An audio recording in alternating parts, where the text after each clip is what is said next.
Hello everyone, Charles Watts here, the Arsenal correspondent at Goal, joining you on Thursday. I hope the week is progressing well and you are looking forward to Saturday. Arsenal returning to action, of course, with that big game at Leicester City, which we'll spend a lot of time looking at in today's video. Wanted to just quickly start with the sad news today of John Motson's passing. I'm sure many of you know who I'm talking about when I talk about John Motson. For so many of us, he was the voice of football growing up, a legendary commentator over here in England who unfortunately has passed away today. So many iconic memories, just called so many iconic moments during his career, and the outpouring of grief across the football community has been immediate and very large here. I've met John Motson on a couple of occasions through my work. Very nice, funny man, and just it is a sad loss to English football, and you can tell that by the reaction today over here. So rest in peace, John Motson. Okay, let's think about this game on Saturday now, shall we? Leicester, a big game for Arsenal, coming into it, of course, off the back of that morale-boosting, dramatic victory at Villa Park. How Arsenal would love to build on that win at Villa Park by adding another 3 points in a very tricky-looking away game. Now, Leicester lost last time out, obviously, to Manchester United. It ended up looking like it was a bit of a battering, losing 3-0 at Old Trafford. But the first half, especially in that game, they easily could have been a couple of goals ahead. They were the better side in that first half by some distance, and just a couple of fantastic saves by David De Gea stopped them going in front. They've been on a decent run up to that after what's been a poor season by their standards this season, definitely. But they're just beginning to find a bit of form. They won, like Arsenal, 4-2 at Villa Park a couple of weeks ago. They scored 4 as well. I can't remember who it was against in the other game after that win at Villa Park. So they're scoring goals. And I think that's what you're going to get with Leicester this weekend, or Arsenal are going to have to look out for. Attacking-wise, they are very good. They can cause a lot of problems. They've got good movement. They've got players who run with the ball. They break well. And that's what Arsenal are going to have to deal with. But the thing with Leicester, and Manchester United exposed that at the weekend, and they've been exposed time and time again this season, is that you can get behind their defence. They leave a lot of space. And when you look at how Arsenal play, you look at the wide men and how influential they are in Arsenal's game, you kind of feel like Leicester might play into their hands a little bit with the way they play. So it's going to be a really interesting game, this, in terms of Arsenal are going to have to be miles better defensively than they were, especially in that first half of Villa Park, because you can't afford to give Leicester the kind of space that Arsenal gave Villa, because Leicester will punish them, no doubt about it. They've proved that with the amount of goals they've scored in recent weeks. But so if they can improve defensively, then I think Arsenal have certainly got the players who are going to cause Leicester an awful lot of problems going the other way. So it's an intriguing game, an interesting one. And like I said, it's another tricky looking away game on the back of that Villa Park. And if Arsenal can win this, it'd be so huge, because then they go into their game in hand next week against Everton on Wednesday night. They'd still be top of the table, whatever happens in terms of Manchester City's result. And City are playing Bournemouth this weekend, so you expect City to win that.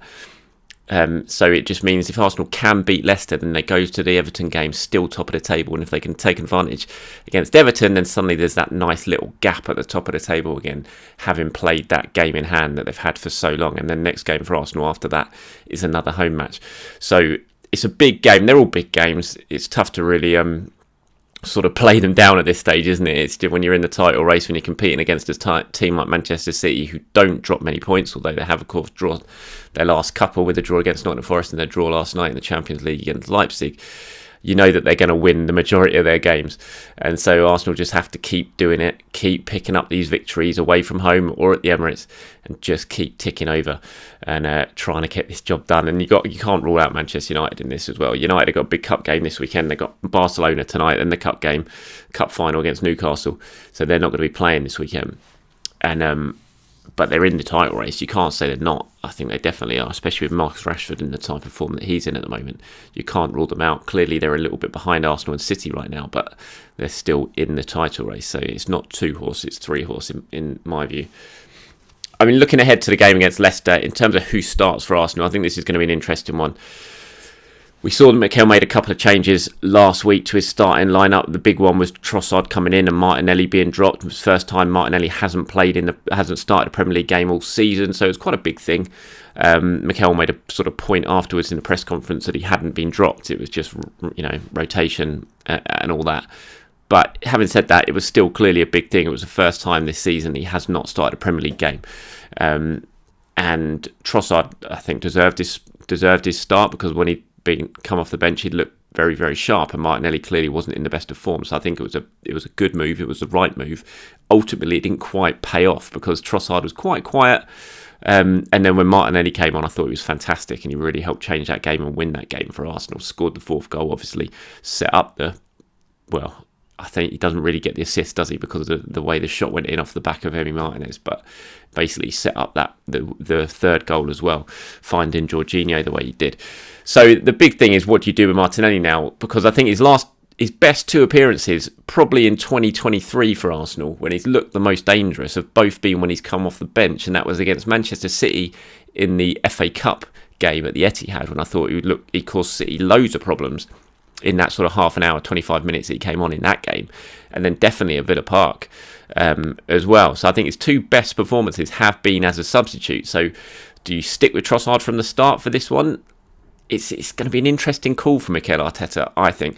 Personally, I imagine Martinelli will come back into the side for this one, especially after the impact it made at Villa Park. But there is certainly an argument, I would say, to suggest maybe you go with Trossard and you bring on Martinelli with half an hour to go. That pace, that enthusiasm, that drive, the energy that he's got, it just causes teams all sorts of problems.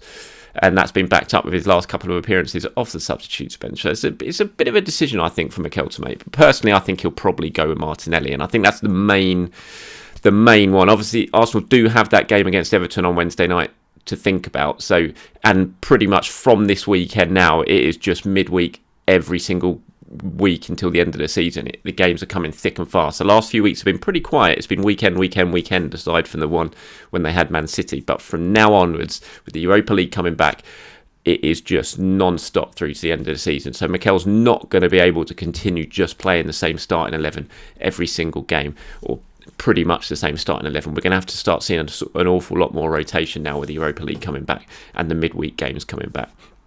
And so when you're picking a team for the Saturday, you've probably got to have in mind what you're doing for the following midweek as well. So that might come into the equation, the fact Arsenal do have that Everton game on Wednesday night. But personally, I think Martinelli comes in. I think the other change, obviously, you had Jorginho was in for Thomas Partey. I imagine Jorginho is going to keep his place in the side. I'm not sure yet on Thomas Partey's fitness in terms of Saturday, but I just think the way Jorginho is playing, even if Thomas Partey has now returned to full training, which I'm not sure yet, then you just think probably err on the side of caution with Thomas and make sure that he is fully fit before you bring him back in, rather than just throw him straight back in. I think you've got to be very, very confident that Thomas Partey is 100% okay before you start him, given the games that Arsenal have got coming up and given the stage of the season that we're at and how important it is. So I'd imagine you're probably going to see Jorginho still in the heart of midfield for Arsenal, even no matter what happens with Thomas Partey's fitness. But we'll have to wait and see on that. Elsewhere, I think the team pretty much picks itself right now. Everyone's playing well. I think there's no real choice. I know Eddie's struggling for form a little bit, struggling for confidence. Although I thought he played pretty well in the second half, especially against Aston Villa. But there's no real other option in terms of playing as a striker. You could possibly go with Trossard as a false 9, but I can't see Mikel Arteta going for that. Saka, in terms of team news for him, yes, he got a bit of a battering against Villa at the weekend. We saw how much he was limping, but he got through the game. He was still on there at the end. He was still sprinting. So Arsenal will assess him as the week goes on and make a decision on him. But I'd be very surprised if Bukayo Saka isn't fit to feature against Leicester at the weekend. And other than that, Smith Rowe's back. We haven't seen him yet, but Smith Rowe's back. So he was on the bench at the weekend. We're certainly going to start seeing him get more minutes as we go on through the weeks now with the midweek games coming back. Going to be intriguing when he does get minutes, exactly where Mikel Arteta plays him. Does he just come in as a sort of left winger? Doubtful, because Trossard and Martinelli have now got that position nailed down. I think you're probably looking at the sort of Xhaka position when it comes to Smith Rowe between now and the end of the season, which I think fits Smith Rowe perfectly. And if he can get fit, I think he might even start putting a little bit of pressure on Granit Xhaka for that starting spot because of the qualities he has and how effective I think he could be in that position. So that'll be an interesting one to watch. But other than that, I think everyone's okay. Jesus obviously not quite there yet, but he's getting there. He's getting closer. Be interesting to see what Mikel Arteta says about him in his press conference tomorrow in terms of just how close he is now to joining in full training. It's not happened yet, so he's not going to be available for this weekend, obviously, and I think he's still probably a good couple of weeks away, 3 weeks away at least from returning to in terms of a full being in the first team squad. But hopefully he'll be returning to full training before that, and then Arsenal can really start to see how he copes, how that knee's dealing with the extra load and with the twisting and the turning that you have to do when you go full sprint as a striker. So that'll be interesting, but hopefully we're only a few weeks away from Gabriel Jesus. And when you look at the squad as a whole and the time of the season we're in, it's not in the worst shape, which is good because we know how many games we've got coming up and how important they are for Arsenal right now. I think Ben White played very, very well against Aston Villa, especially in the second half, so I think he keeps his place for this one. I'd be surprised if we see Tomiyasu come back in for it. And those were the only two changes at Villa, weren't they, in terms of Trossard and Ben White coming in. So I think that... Sorry, I just had a message pop up. I'm trying to read on my phone while I'm doing this. So yeah, I think they'll both probably start, Martinelli and White, but we'll have a closer look at it all tomorrow after Mikel Arteta has spoken at his press conference, which is in the morning, and then we'll look ahead to the game. I'll do my predicted 11, see what Mikel has to say about all the latest team news, about anything else. And so yeah, keep your eye out for that in tomorrow's video. But until then, that's about it from me today. Thank you very much for watching. As always, anything you've agreed with, disagreed with, let me know in the comments below as always. Have a very good day, everyone. I'll speak to you soon.